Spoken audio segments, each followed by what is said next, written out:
Tanking. I don't think that's the right definition. That's more like it. It's a very common practice among all North American sports. Suck to the point where it's absolutely undeniable that you'll get a high-end player in the respective draft. A pretty easy solution to a problem many teams have when they see immediate aggression. Sometimes it works, and you get lucky and get a transcendent talent, and sometimes it blows up in your face and you look just stupid. But before we go to the history of tanking in hockey, we have to set a few ground rules. What constitutes a team to be called a tanking team? Because not all teams are tanking. You may have a team be bad, and in some cases historically bad, but sometimes a team just sucks and it has nothing to do with any allegation of self-suckatuge. So he set up some ground rules to establish what constitutes a team as a tanking team. Well, the first rule is the team has to be actively making decisions from the top down that hurt the chances of winning in the short term. This isn't about players not trying, they always are. It's about management shipping off useful veterans for picks when it doesn't make sense, refusing to fill holes in lineups when guys go down, and sometimes strip icing AHL caliber lineups just to ride the season out. In some cases, that's not coincidence, that's intent. The second ground rule is about timing. Teams don't just tank for fun. They don't tank for Neil Yakupov or Eric Johnson. No, they tank for McDavid's, Crosby's, Bedard of the world. And suddenly those trades and rebuild buzzwords start flying off the wall. It's no accident that the most blatant tank jobs in NHL history happened years where the draft class had generational talents at the top of them. And the third rule here, and this one's a little bit more subtle, is when a team starts prioritizing development over winning in extreme cases, even when the kids are nowhere near ready to be played. Suddenly your top line is full of 20-year-old hopefuls who should be learning in the AHL, but instead it's them playing top line minutes and getting development destroyed. Now maybe it's not as blatant as trading your best players for peanuts, but doing this is the same result. You're trying to lose a ton, but at least leave more entertaining. And a lot of time it's called the youth movement. Now we have our basis on what makes a team a tanking team. We eliminate a lot of teams in NHL history. This is gonna help a lot. There is a difference between a team not being good and a team trying their damnedest to lose. Now we have our criteria. Let's start off with the first team.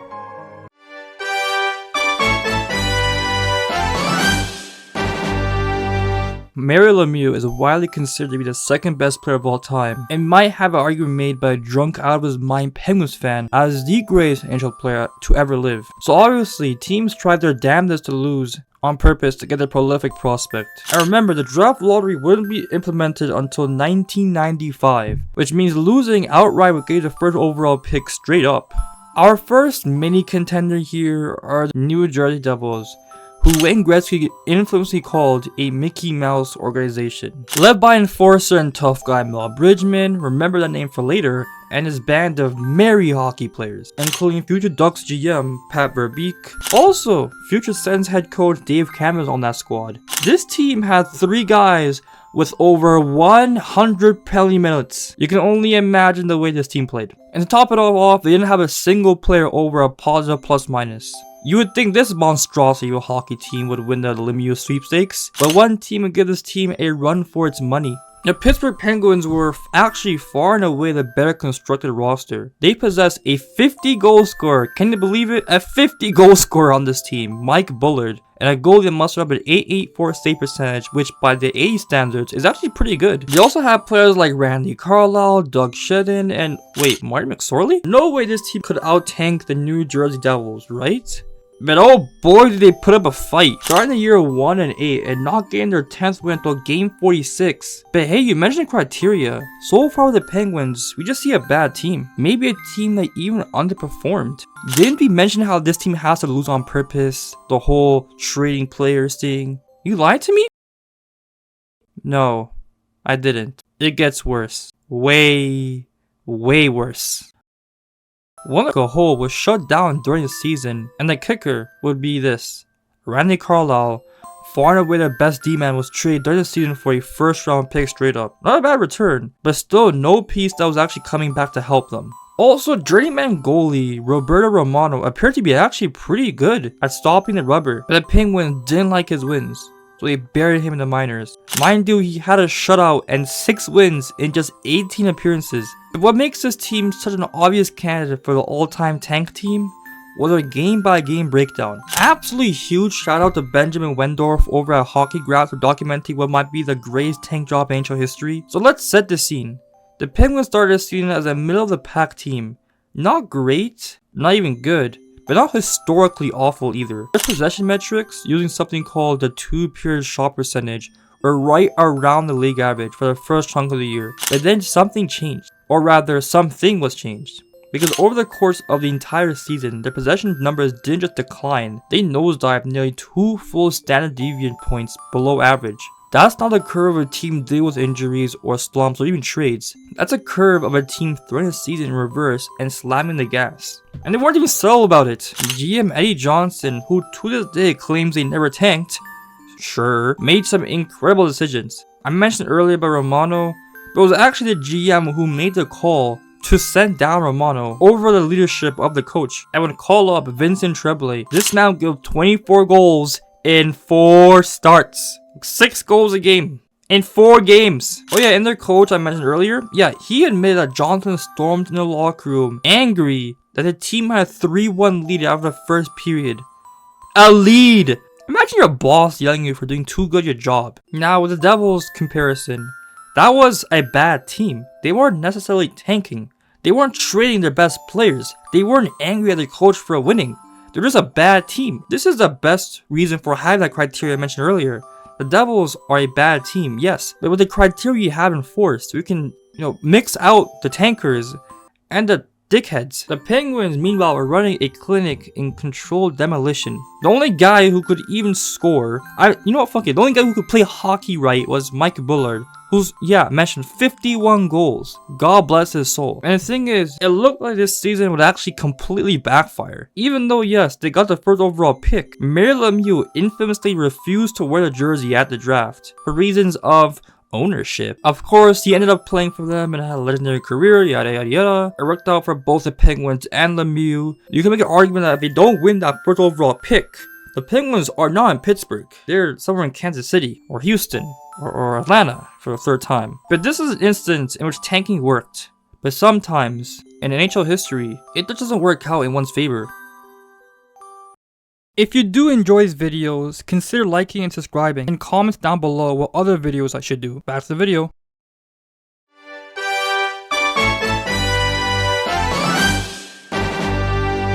God bless these guys, man. God bless them. But oh god. The Sabres had an expansion draft. That is about the only positives I can give them. Oh shit, Mel Bridgman is a GM of this team. I am so sorry, buddy. They were tasked to build a squad from the grounds up, and when I mean grounds, I mean the fucking grounds. There was nothing of substance to pick from. A daunting task, of course, but made harder as they infamously forgot to charge a laptop, and it died on the draft floor. So they had to select players based off their articulate memory, which was clearly hazy as they selected players that weren't even eligible to be drafted. So that's what we're dealing with here. Unlike the Penguins who had some talent, the Sens had absolutely zero respectable talent around them. Norm McIver ended up leading the team in points as a D-man with 63, which is honestly really impressive. It was a ghastly minus 46, which was only 3rd worst on the team, behind Bradshaw and Chris Luongo. Also, unlike the Penguins, who had some impressive young talent, the Sens were given a barren wasteland of over-the-hill older players and geriatric players in their primes. Massive, and I mean massive quotes on in their prime. So the Sens did not want to tank this season. Remember, they had to impress the locals in their inaugural season. Put on a good show, make sure attendance isn't low enough for Uncle Gary to yank them to some undeserving American market. But as the year went on, it became crystal clear there was no hope. A miracle win against the eventual cup-winning Canadiens in their first ever game was followed up by a 22-game losing streak, which included one tie. A multiple 10-plus game losing streaks, including a mind-boggling 14-gamer to end the season off. You may think, how does it tank? This team is just utter shit. Let's remember the rules here. Well, 2 of them show off really quick. First, with the organizational ineptitude, the Sens rode all-star Peter Storkovich to the point of 64 games during the season, in which he put up a save percentage of .856, and the Sens just let it happen. Now, trades weren't possible as the assets they possessed were pretty much useless. I mean, they had draft picks, but the Sens were not getting with draft picks, and the players were fucking useless. And for our third rule, the Sens' first rounder Alexei Yashin was in Russia, which even though we're going through their own issues, must have been 100 times better than Ottawa. But for the second rule, generational talent in the draft, meet Alexander Daig, heralded as the next French-Canadian superstar, compared on the pillars among the likes of Lafleur and Lemieux. He was hyped as a superstar Ottawa needed, but they weren't alone. A team in a similar situation, the San Jose Sharks, were also bad, led by a very young Pat Falloon, and a defenseman that had 326 play minutes in only 48 games. Huh? Side story, I went through some Hockey DB searching because I do that sometimes. Let's look at the 2004 season, right? 194 play minutes in 16 games. Over an 82 game season, that's nearly 1,000 play minutes in one season. He didn't even lead his team in play minutes.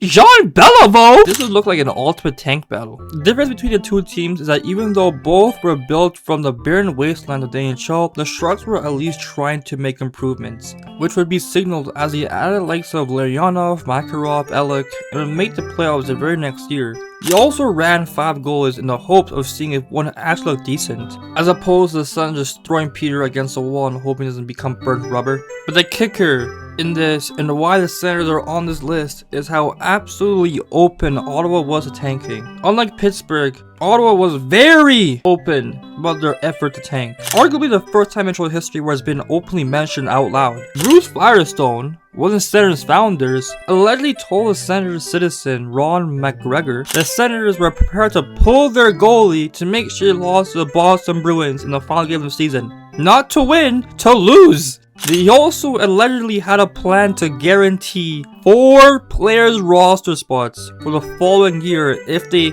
quote-unquote helped ensure a loss. Firestone would sell his stake in the team 2 days before these quotes came out, but admitted the ethics of losing for the team had crossed his mind. Truthful in saying we're all human beings, to say that the importance of drafting first had not entered my mind is untrue, but you think about these things and you reject improper behavior. Also, Bradshaw, one of the defensemen, would add, "We knew as the season went on that the management had its way, we'd lose the rest of our games, but we had a lot of pride. All year long we'd say, let's make the scouts work." And when you have a player all the way to ownership hinting at it, then it's obvious as it comes. And this attention made its way to the league, who even investigated them. But the Sens prevailed and were able to get the first overall pick, getting Daig. I say that with a lot of doubt and sarcasm. Daig did not develop in Ottawa whatsoever. Hot start and a decent rookie year, mass issues with defense and two-way play. The following season with even more pressure, he folded, and the following season after that just became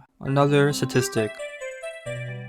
He wasn't murdered, he was traded. Never living up to the monumental hype he got. He honestly didn't have a bad career. Multiple 50-point seasons and a decent middle sixer when he wasn't taking acting classes. But all in all, a massive failure for both Daig and Ottawa. You thought it would get better? Fuck no! It took until 1997 for the Sens to make the playoffs. A stretch of 4 years where they picked second, first, third, and first again, never finishing better than second last in the league. However, due to incredible European drafting, picks like Alfie, Yashin, Hossa, Havlat, Volchenkov would help catapult the Senators into a respectable team and eventually President's Trophy winners. But that has nothing to do with Daig, as Daig will be traded from the Senators in 1997.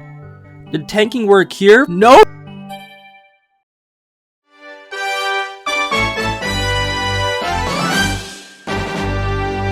This is a really weird one to gauge. I tried to look for public info on quotes from the media, from the ownership, from coaches. It seems scarce. Maybe the ownership has some North Korea type media censorship, but the moves made and how they navigated it just seems a little fishy. Like I said, no quotes to build off, no case study, just moves they made. So this might be controversial to add on the list, but I'm counting the Washington Capitals of 2004 as one of the all-time tank teams. Okay, so 2003 Washington Capitals weren't a bad squad. They made the playoffs but lost in 6 games in the first round. Fair. Mediocre, but not terrible. You expect a team like this to make the playoffs the next year, maybe miss it by a few points, whatever. Nope! To a tune of 3rd last in the league and gained the 1st overall pick, selecting generational goal scorer Alexander Ovechkin. But how did we get here? But first, let's look at the leading scorers of the 2003 season. Jaromir Jagr, Robert Lang, Sergei Gonchar, Peter Bondra, Michael Nylander, Kip Miller, Dana Zubrich, Jeff Halpern, Mike Greer. And then on top of all that, Ole the goalie. They're bound to be a mediocre team yet again. Of all the players I mentioned, all but 3, Kip Miller, Halpern, and Zubrich would get traded that very next season, most of which were for futures. It's not like the players were expiring deals. Jagr still had about 3 years left on his contract, and same for most other players. There's a rebuild, and there's whatever the fuck the Caps did. And most of these moves happened during the trade deadline or just before it, signaling a dramatic change in season philosophy, often under the presumption of a forced tank. This example has very little proof, but I'm a firm believer that there's some fishy behavior going on here. I'm on to you. As for if it worked? Yeah, it sure did, yeah. Now before we go on, I'm going to do something a little controversial. With my criteria and my metric, I have decided to announce that the Penguins that got Crosby, the 2004 Penguins, never tanked. That is a common saying that people go that the Penguins tanked a Crosby. I'm saying they did not. Let me explain. First, there was not a season to tank, as a whole year was cancelled due to Bettman. Thank you, Bettman. The way the draft lottery was ordered by the placement of the team the last 3 seasons, in which the balls were given off based off record and the collective time. The Penguins in 2004 were bad, but a lot of the core guys stayed during the year, as opposed to the Caps just pure fire sale at the deadline. Now does Dick Tarnstrom and Alexei Mazarov inspire much confidence? No, but Slevty Malkin certainly does. Also, remember during that 2005 draft lottery, every team, although small, had a chance at Crosby. The NHL's second leading cup favorite going into the year, the Ottawa Senators, got a 9th pick that year, and the Ducks, who made the finals 2 years prior and would win the cup 2 years later, got the 2nd pick. Similar to the 05 Penguins, I'm also gonna put a hard stance on a certain team that gets labeled as tankers. This one might also get some controversy. The Decade of Darkness Oilers were a dog shit mess of a hockey team. One that had turmoil from the players all the way down to ownership. Made decisions that baffled the minds, but not once did they tank.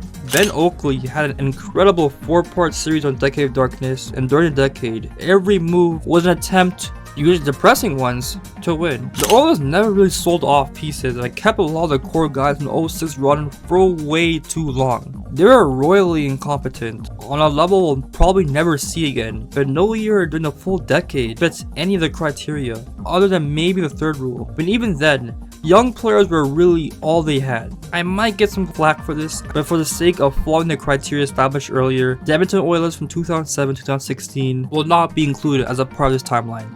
But isn't that worse though? At least with tanking teams, they want to lose on purpose. The Oilers were as bad, if not worse, than most of all the tanking teams, but yet still made the moves that would indicate them hoping for better. At least it did get better. Too soon?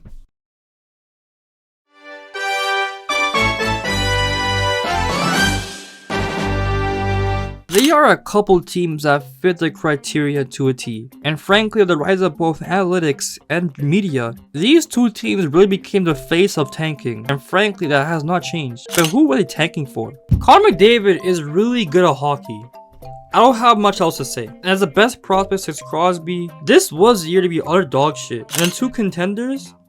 Oh boy. First we have the Buffalo Sabres. Now they did finish last the prior year but got 2nd. Sam Reinhart, anybody? But that year they didn't really make any obvious moves to indicate a tank. They were just bad.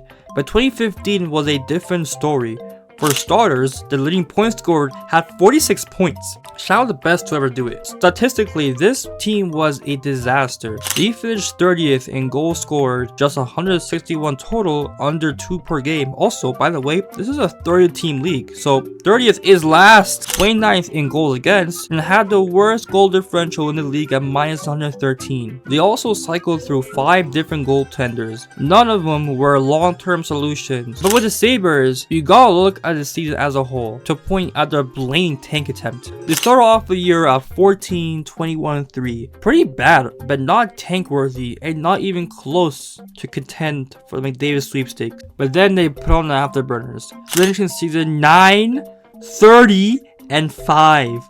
including a 14-game losing streak that stretched from December 30th, 2014 to February 2nd, 2015. They lost in bunches, constantly racking up 4 and 5 game losing skids like it was a playoff win streak. Now, how did they do this? Injuries? Maybe a plane crash took out half the team? Nope, this was intentional. They traded away nearly every halfway decent piece they had. Talon Myers, Drew Stafford, Chris Stewart, Jonas Enroth, and more. They brought guys like Lingback, Chad Johnson not to win, to survive games while still allowing just enough goals to lose. This team was never set up to compete, and this showed as they traded away a bunch of decent players for Evander Kane, who is decent but injured. But what really seals it is the attitude from the top. General manager Tim Murray was publicly disappointed when Buffalo did not get the first overall pick and got the second pick. Again, not frustrated, not apathetic, disappointed. That word carries a lot of weight. Another team gave them a run for their money. The Arizona Coyotes were also bad. But unlike the Buffalo Sabres, who were repeat champions at this, the Coyotes decided this year, yes, this year was a year they dramatically bottomed out. The year prior, they finished 37 wins, and the year after 2015, they finished with 35 wins. There's an argument to be made that this tank was even more blatant than the Sabres one. First of all, their leading scorer and point guard was a D-man, Oliver Ekman-Larsson. It did trade Keith Yandel, but that was just your prototypical trade deadline move to offload an ass that would be wasted on the squad anyways. Their best forward was Sam Gagner, and their best winger was an old-ass Shane Doan. This team's young players were Tobias Reeder and Connor Murphy. Yeah, but the goalie situation was even more appalling. A complete contrast to the Sabres was trading any decent goalie away. The Coyotes rode Mike Smith into the ground for 62 games. He had a more competent Devin Dubnyk, who somehow put up a winning save percentage, a winning record, and a 916 save percentage that was flipped for tank purposes. The Coyotes weren't open as much about their tanking as Sabres were, but boy did they really try their damnedest to be deceptive about it. Also during a random game between these two, Gagner scored the OT winner, and multiple Sabres fans celebrated the goal with the Coyotes. So at least the fans were on board. As for if it worked for either team, no. The player Sabres selected, Jack Eichel, was solid here, yes, but the tanking had ramifications as the management couldn't surround Eichel with the talent to win. Trading Eichel in consolation for 2014's Battle of the Bottom and Sam Reinhart, both have gone to be key members of the Cup squad. And for Buffalo, since then, they haven't even made the playoffs. It might not for a while. Sure, the play they got was incredible in Jack Eichel, but the losing has turned out to be a predecessor of things to come. As for Arizona, well, they don't even have a team anymore, so I think we know what happened here. And the hilarious thing is, both these teams lost the tank battle, as the Oilers, who made moves to try and get better, both before and during the season, was somehow bad enough to get the first overall pick. Of course, this led to McDavid, and the rest is history.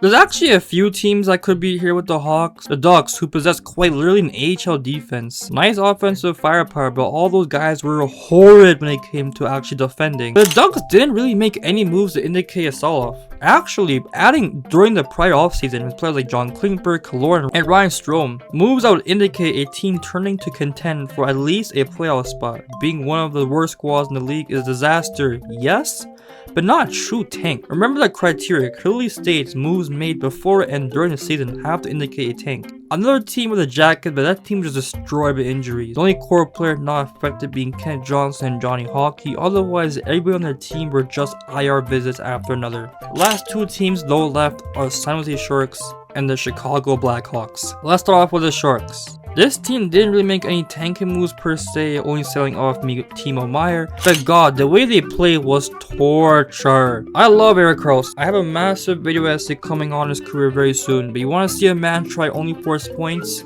Watch 2023 Karlsson. Still 1000% deserved the Norris as a 100-point defenseman. Don't just come around every year. But by the midway point of the season, it was clear that the Sharks just told Erik to gun for the Norris and fuck all else. But by the criteria, the Sharks never tanked. They sucked, but a lot of core guys played big minutes. Couture played a full season. Hurdle played 79 games. Meyer played all the games before being traded. Carlson played all 82. Yes, they sucked. But team sucking does not constitute tanking allegations, similar to the decade of Dr. Oilers. The suckitude came from the core guys they relied on just not being good enough. When the case of the Sharks, being old as shit, that's not really a tank. And their analytics showed us they actually had nearly a positive expected goal percentage of 49.6, which was higher than teams in the Rangers. They're just an aging team. Which is what I can't say about the Chicago Blackhawks. Oh my god, this might be the most shameless off-ice example of tanking I've ever seen. First off was traded to Brinkat, who was 23 at the time, for straight up draft picks. Same thing with 2019 top 3 pick Kirby Dach. They was letting go of RFAs, by the way, in Strome and Kubalik for nothing. Mind you, they were restricted and could have easily fed a draft pick or two. And what we've seen from Dylan Strome, this has been a massive mistake, all in an effort to put themselves into a position to lose as much as possible. And boy, were they successful in the venture. The leading scorer was Max Domi. Do I need to say more? The leading goal scorer was a tie between Taylor Radish and Andreas Athanasiou. Any competent player was traded during the season. Domi, Patrick Kane, Sam Lafferty, Jake McCabe would all be dealt for futures. Now, they didn't really make any on-ice moves that would indicate tank. Pretty much your prototypical rebuilding type ice deployment. Play the kids and hope to God one of them develops. But the off-ice moves were as obvious as they come, to the point where it became ghastly detrimental to the future outlook of the squad. Dylan Strome is a 1C on the East's best team, and the Hawks currently are looking for depth. I wonder why. Now, there wasn't any indications or quotes we can gather, but if you watch the games, it becomes very obvious. This was a bad hockey team. They were dead last in expected goals for percentage of 43.3, their second worst Corsi for percentage, they were 30th in goals for per game, and last in goals against per game. But it worked! In the end, they jumped both the Ducks and Sharks to get the Bedard pick, and with that, over $2.5 million worth of season ticket packages were sold right after the lottery win. It appears that Bedard has lived up to the hype, so all in all, maybe tanking here did work. So in conclusion, does tanking actually work? Sometimes, maybe, kinda. Look, here's the thing. Tanking hockey is the ultimate gamble. You torch your entire team for a 25% shot Connor McDavid, and then you end up with Dylan Strome, you trade for Nick Schmaltz, and then you lose your hockey team. It's a system that in theory makes sense. You suck now, get a superstar, get good later, but in reality, more often than not, you just stay bad. Because culture matters, competence matters, development matters, everything matters, and some teams just don't have any of it. So when we ask, does tanking work? The only honest answer is, it depends on who's tanking. Because if your front office is full of actual hockey minds, yeah, it could work. You get your Crosby, you get your Malkin, get your Ovechkin, and then you can start surrounding with talent. But if your rebuild is run by the same dudes who signed Villalino to a $27 million contract, you're not tanking. You're just bad at your job. And hey, sometimes that's the real tank. If you did enjoy the video here, subscribe and like. That does mean a lot to me, guys. I'll catch you guys later, man. Take care.